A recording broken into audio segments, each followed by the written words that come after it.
It is. Hello and welcome to another episode of the KU Sports Hour here at KUsports.com with Benton Smith and Shane Jackson. I'm Matt Tate, and this is it, man. This is the final podcast of this trio in probably the history of the world.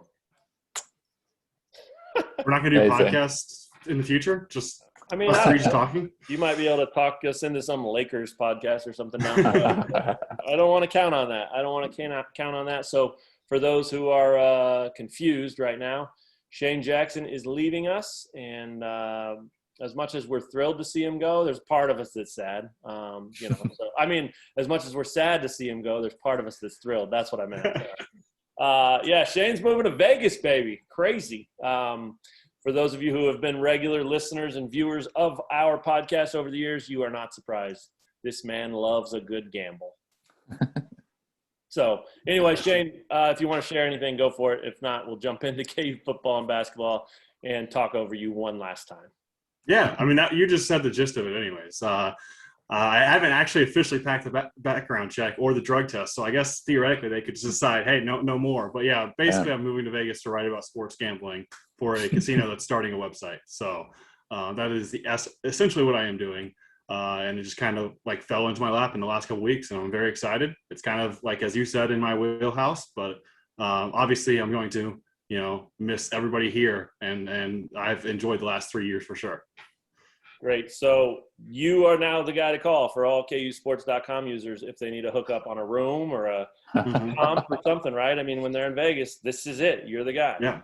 That's something that KUsports.com offers that no one else really offers. I mean, everybody listening and watching, have a guy. You have a Vegas guy. So get hold of Shane when you get out there and wear him out. Make it count. As long as I get money thrown my way. So. Oh, ouch. That's not what a comp is, Shane. Come on. Oh, darn.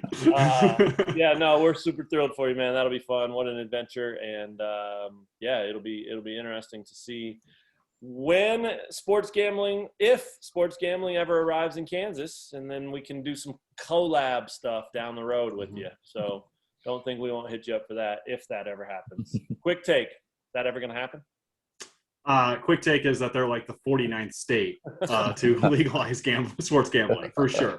I figured that. I've been afraid of that for quite a while now. But I'm hoping there's that peer pressure effect, right? Missouri, Colorado, like if Nebraska did it, if Oklahoma did it, maybe they already do. I don't know. But if the surrounding states just squeeze, maybe you'll feel like you have to.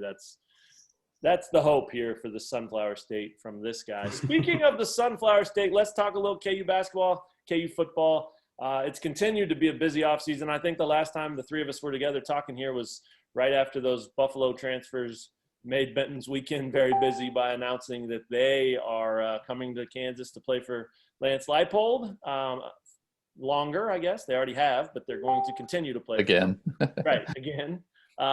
So it's been a little while, and obviously football's closer to starting now, and basketball's learned some stuff too. So Benton, I want you to start it off. What's the most pressing thing with the football program right now? What is happening? How ready are they to start getting ready?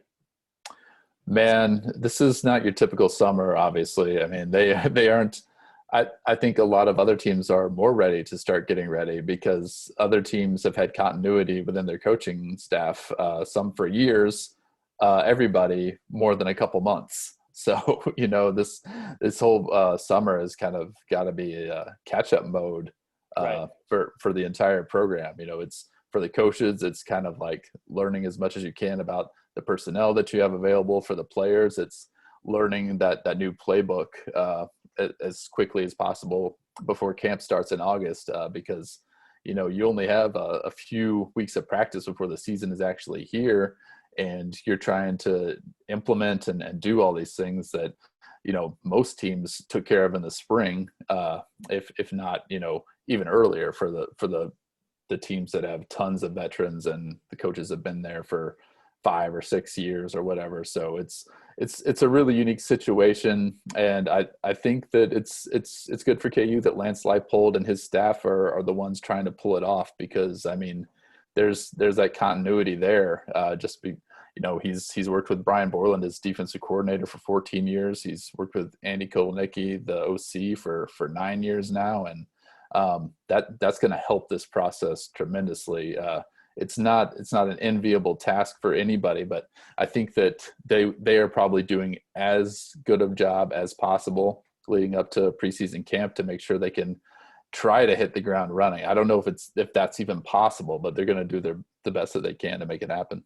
Yeah, it seems like every year, right? I mean, even in this 12-year slump that KU football has been, every year there's optimism, there's excitement, there's people saying, hey, this year's going to be different. Watch, we're going to shock the world. All those catchphrases we've heard 100 times.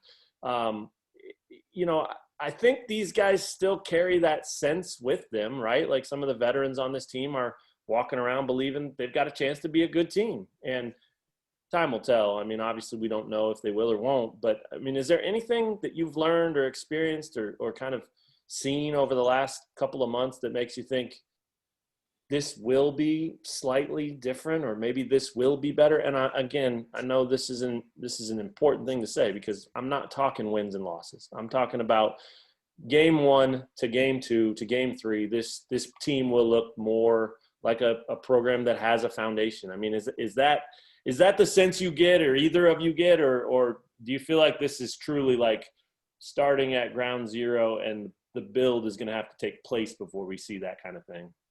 Well, I think my best guess is that the build will kind of like take place before our eyes during the season. And it's obviously it's good that they start with a game in South Dakota that is kind of like, no offense, but the easiest one on the schedule. It gets way more difficult from there, but that's how you want to start it, given the circumstances. And I just think because of the timetable they're working with, and the fact that, Lance Leipold's first practice coaching this team is going to be in August, and then 4 weeks later they're going to have their first game with him as a head coach.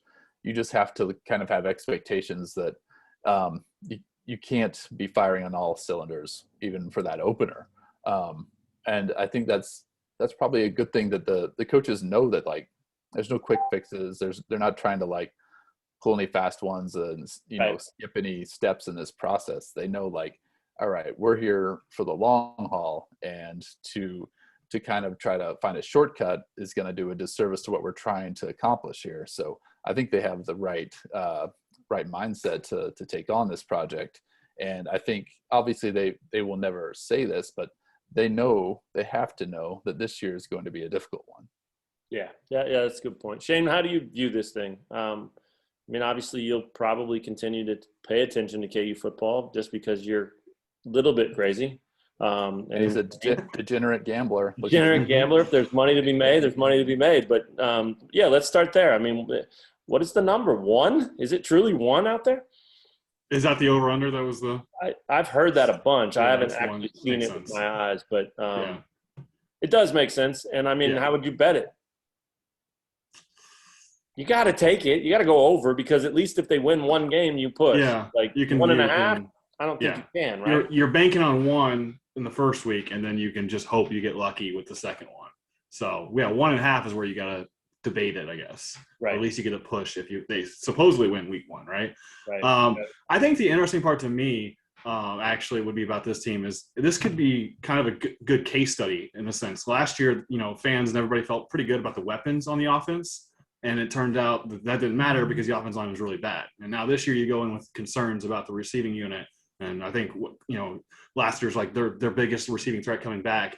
And their offense line, though, is supposedly better. And so I know that Pro Football Focus likes to talk about this all the time at the NFL level, like what's better, an elite offense line or an elite wide receiver unit, or what do you need more? And I think this would be an interesting case study, at least from the college level, in a kind of young rebuilding team like this. What is more important?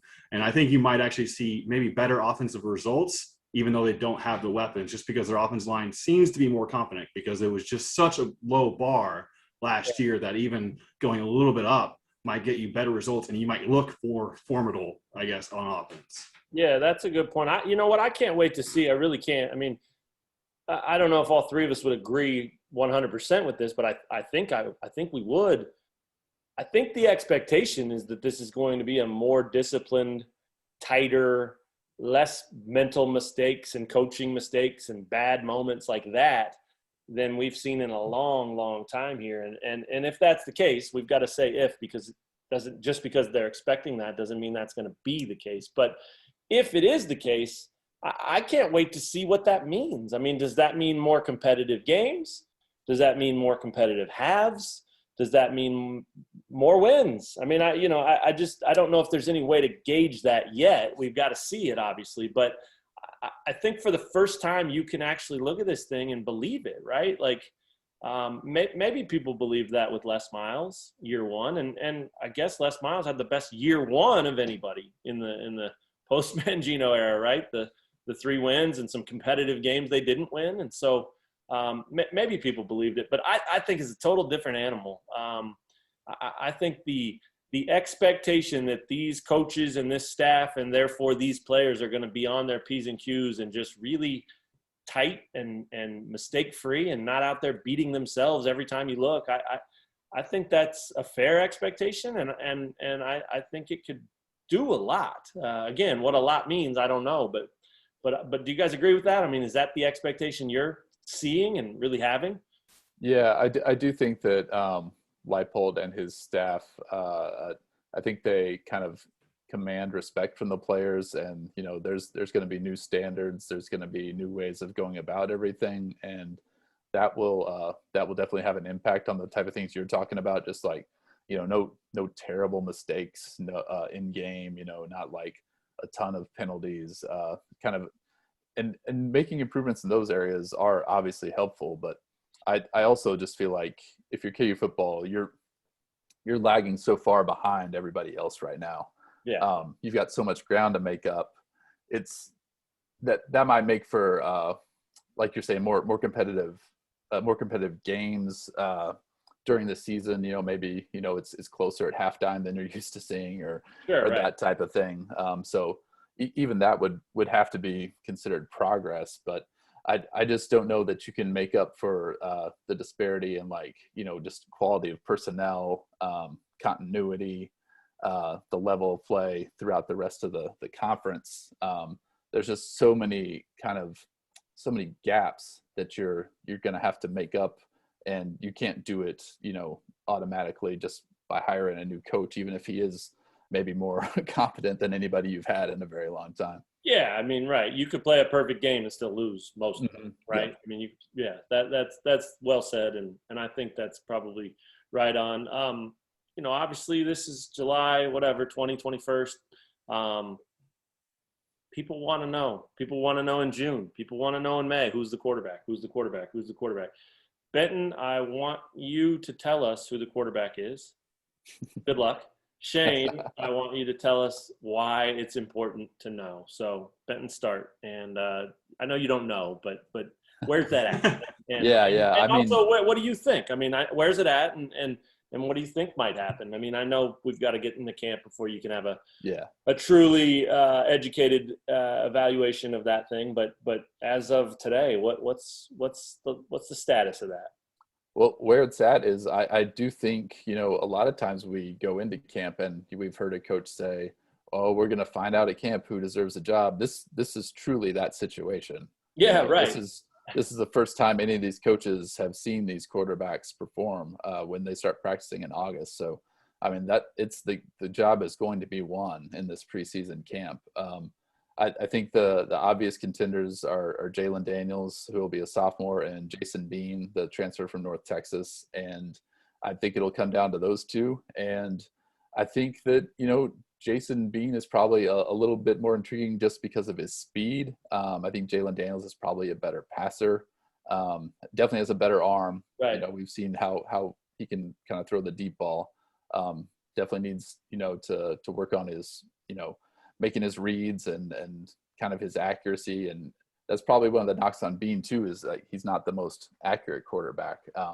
So, I mean, it might ultimately be like, who's the better game manager among those two, who's not making mistakes in preseason practices. But I think those two are the guys. It'll be one of those two guys. And I think that Bean's speed, which, actually could be pretty effective for your game, especially if you're just going to be a running team this year. if you can just, run the ball with your stable of backs and have a running quarterback too, that could be something to make games competitive and, make sure that you're not getting blown out week in and week out. So I'm intrigued to see what Jason Bean looks like. And I think that him or Jalen Daniels will be the guy.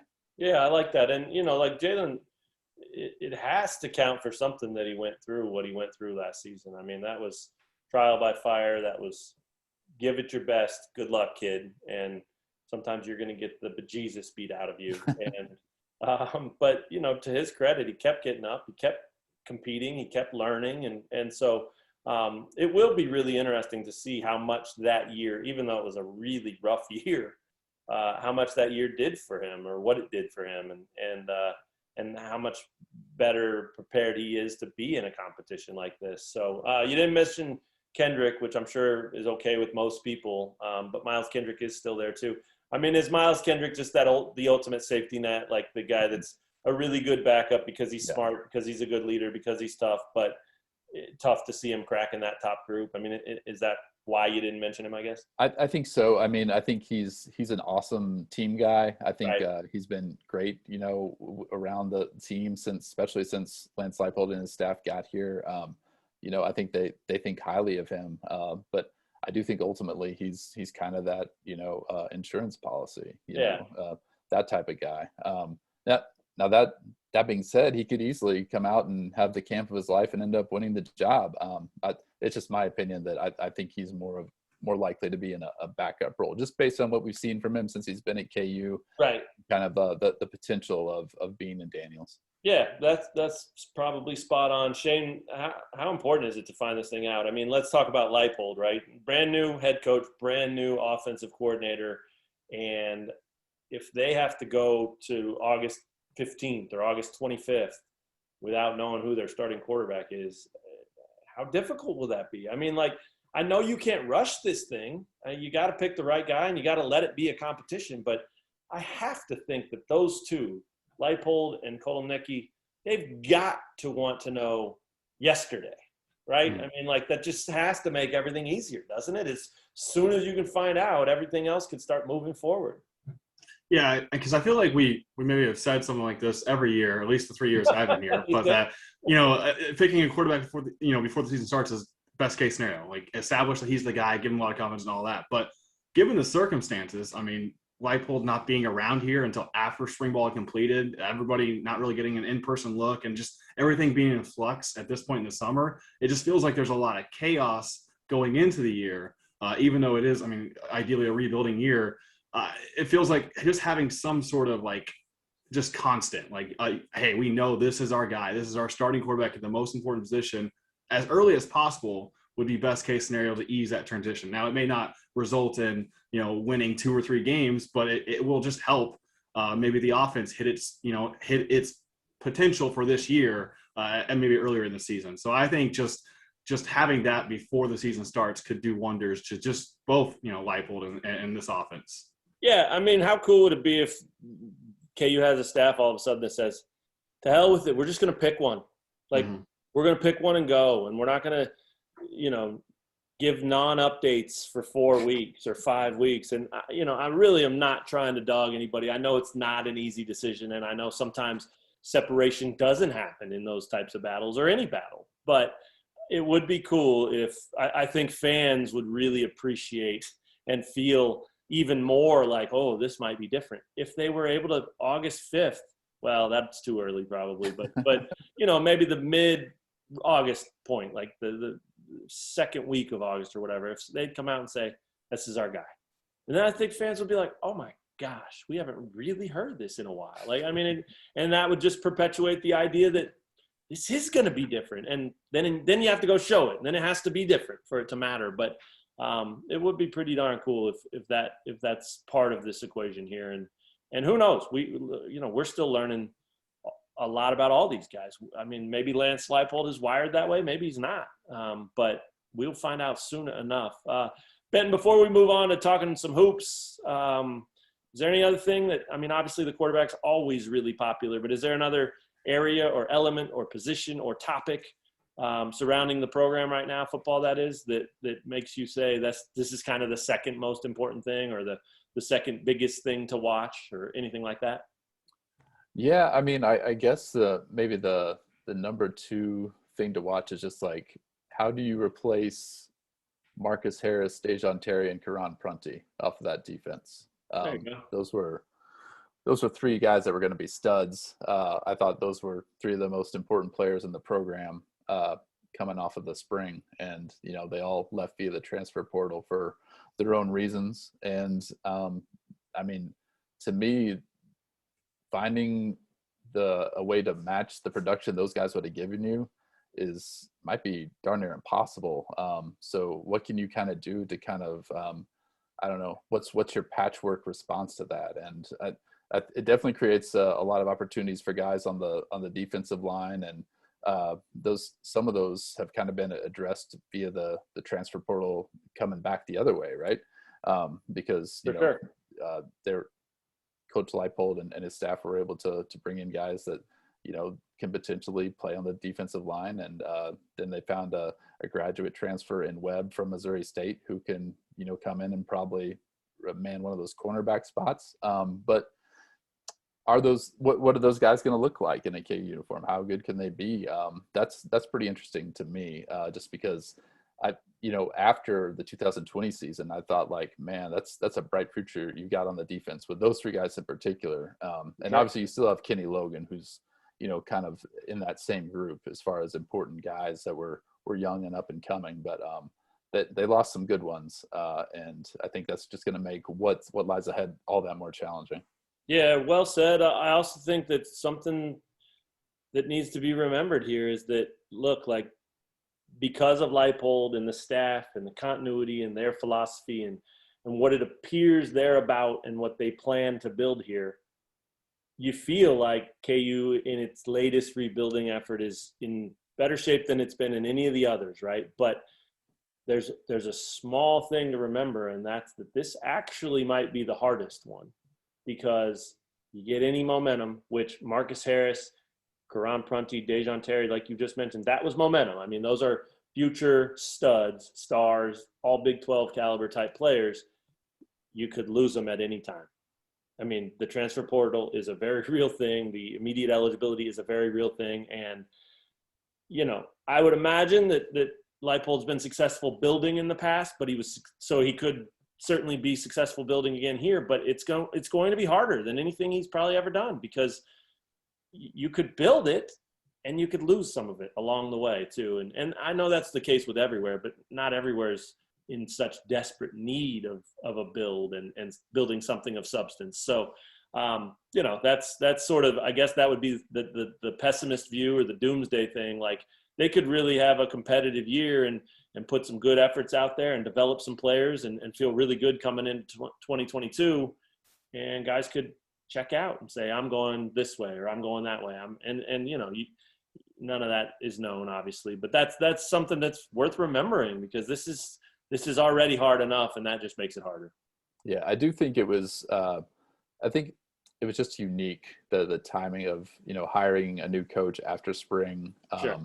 That led to that. All three of those guys were kind of from SEC country, and obviously came to KU with kind of the idea of Les Miles just being so productive when he was at LSU for all those years. That was kind of like the carrot that brought them here.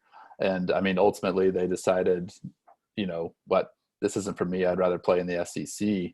And I mean, I don't think it's because of anything Lance Leipold did or said, that was just their thoughts. So I feel like now that kind of you have a coach in place, and obviously should be here for quite a long time, I think that'll be less of an issue going forward, even though it's more challenging than ever, as you mentioned. I think that, the guys that are going to be here are going to learn a lot about this staff, and are going to be impressed by the way they go about their business. And I think that will kind of entice guys to want to stick around and see it through.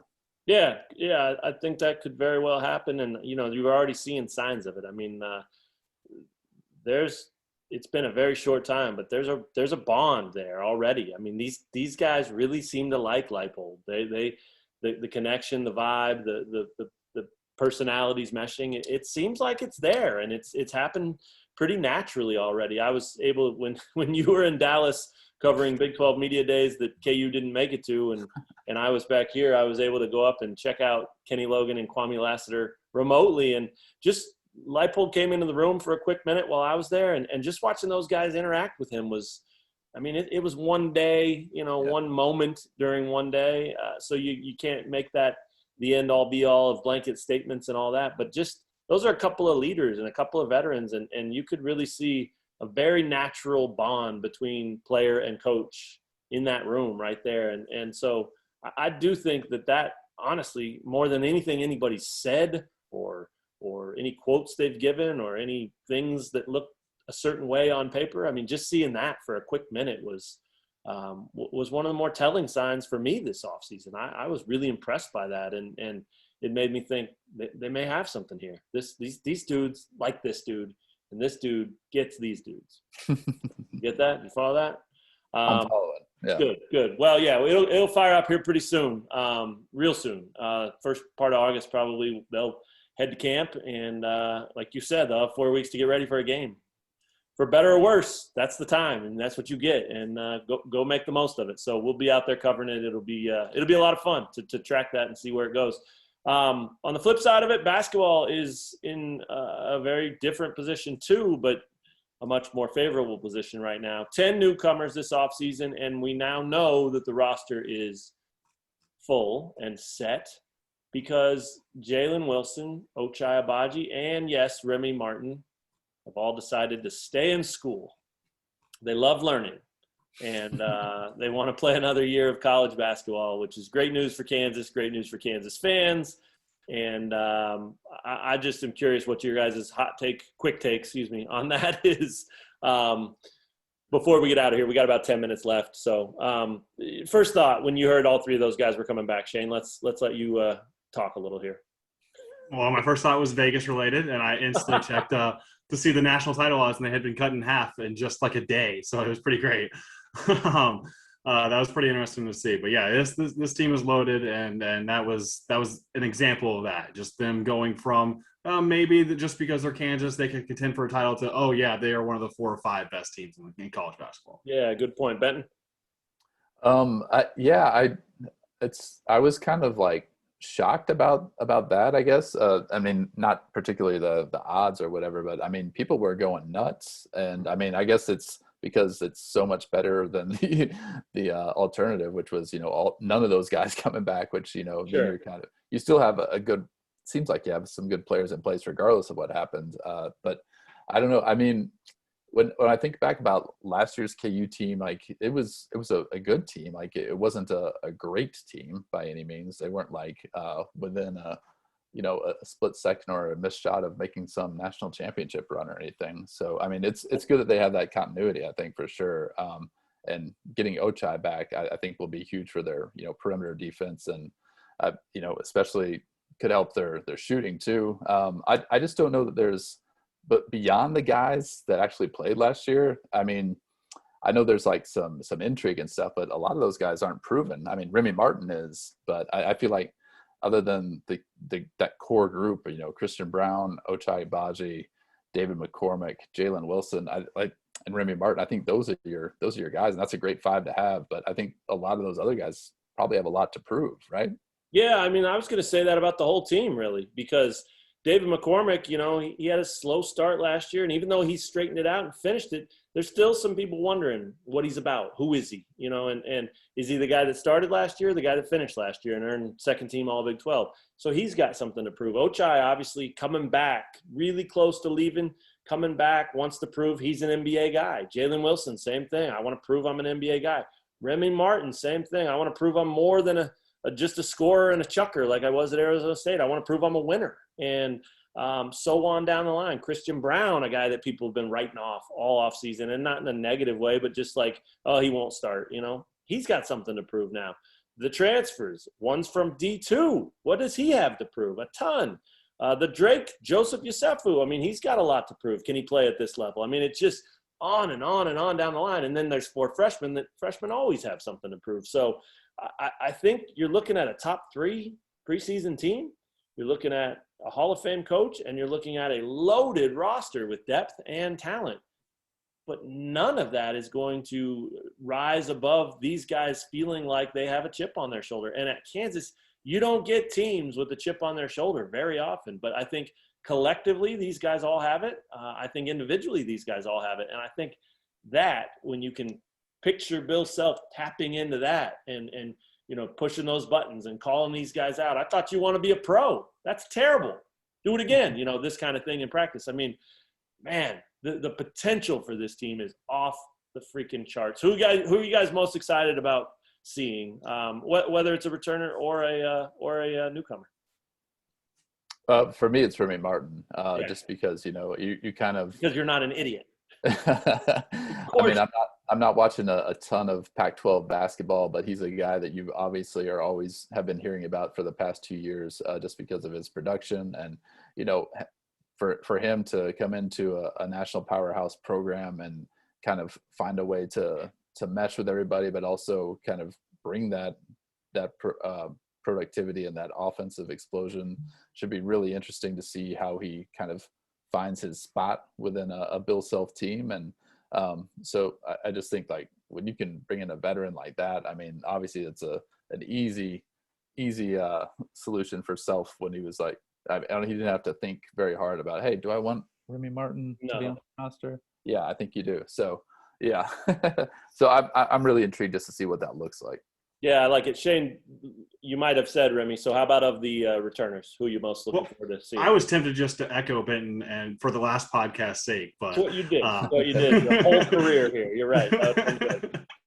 I'll just go with Ochai, though, because he announced on the same day and testing the NBA waters, seeing what he learned and how he can use that to take another leap this year. I think that will be interesting to see because, as Ben had mentioned, that core group was already going to be good, and that was going to be the team that determined how good this team will be. And I think Ochai is a big part of that. Yeah, I mean, their second unit is massive, right? If that group of starters, whoever they end up being, has enough behind them, enough support, enough guys in supporting roles, I mean, yeah, there's no reason to think these guys can't be really good and blast the doors off of some teams and do very well in the Big 12 and be a Final Four favorite or contender or whatever. I mean, there's a long way to go still, and they got to put it all together. But boy, the pieces are definitely there, and we'll find out when I mean, as much as August is about football, those guys will be back for the start of school. The basketball team will also be back for the start of school, and that's when they get started. I mean, they've been working out all summer too, and it's just a year-round thing anymore. It just really is. So it'll be really interesting. We'll keep track of all that stuff, and then of course Benton and I will be out covering some football camp here in a matter of a couple of weeks, probably. Summer is quickly flying by, and I won't cry on camera, but I will cry when I hit stop. I don't want summer to go away. I love summer.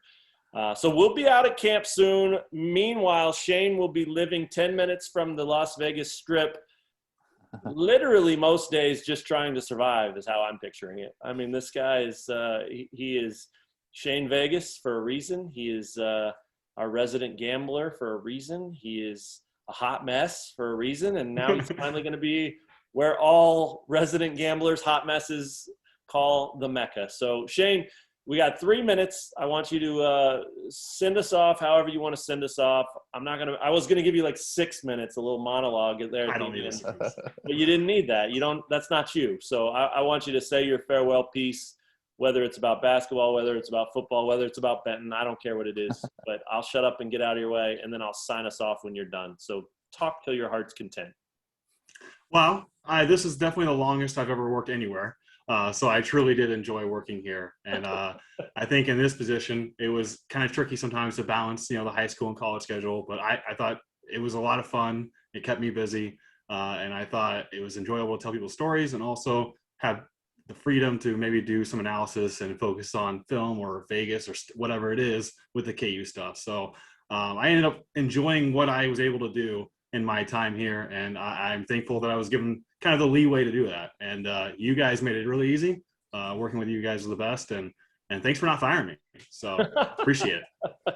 That's perfect. I like ending it right there. You did great work, man. I know I speak for Benton when I say that. And you made our site and you made us look good. And your passion for sports and gambling is very evident, and writing. And you got a great future, man. I'm excited to check out your website. If you have a paywall, I might hit you up for a comp membership or something like that. I don't know. You probably will. But hey, I'll still hit you up. I'm not too proud. So we wish you a ton of luck, man. And we may snag you sometime for some gambling pods in the future. So this may not have been the last one. I don't know if your new company will allow that, but I would think they would want you to spread the word. And why not come talk some KU football numbers with us? That'd be fun. So let's say goodbye for now, but not say goodbye forever. That sound good, Benton? Sounds perfect. All right. For Shane Jackson, one last time, and Benton Smith, I'm Matt Tate. Thanks for checking out the KU Sports Hour. We'll talk to you guys again real soon.